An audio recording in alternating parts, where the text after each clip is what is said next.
Here we go. And action.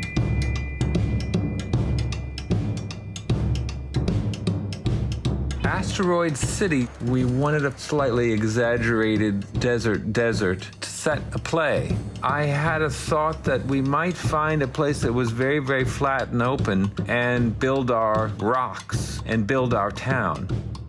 The place where we filmed, Chinchon, about an hour from Madrid. Well, if you want flat land and you decide you want to shoot in Europe, I think you'll soon find yourself in Spain. Quite a perfect spot for us to do this, and with the right amount of room. Another 10 paces forward, Sandy.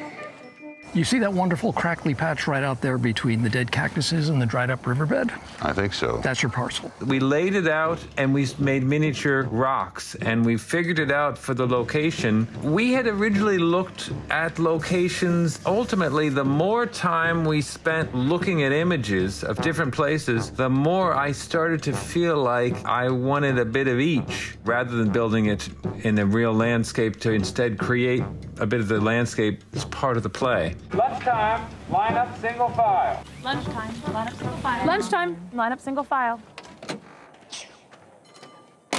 My word, it's hot. Asteroid City, the town itself, slowly, in the course of time, Adam Stockhausen and I working together on this, I guess the thing was to try to make buildings that were as evocative of the time as we possibly could, and as interesting as they could be, and the place always needed to have a certain mystery. You know, there's a freeway on-ramp there that goes to nowhere. There's a crater on the edge of the town, and an observatory, and the various things we needed for our story. We built it all, and the great thing was that it was a place where we could work with a very small group.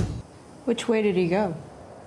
Well. Once it was built, we could be a tiny group in this, what seemed like an abandoned town. We could golf cart ourselves to the set every day and back home and work just the way I like to work, which is the actors come to the set ready to shoot, already in costume, and there's no trailers and there's no trucks anywhere that you can see them, and we can be a bit like a student film. So we were a student film on an enormous giant set in the middle of Spain.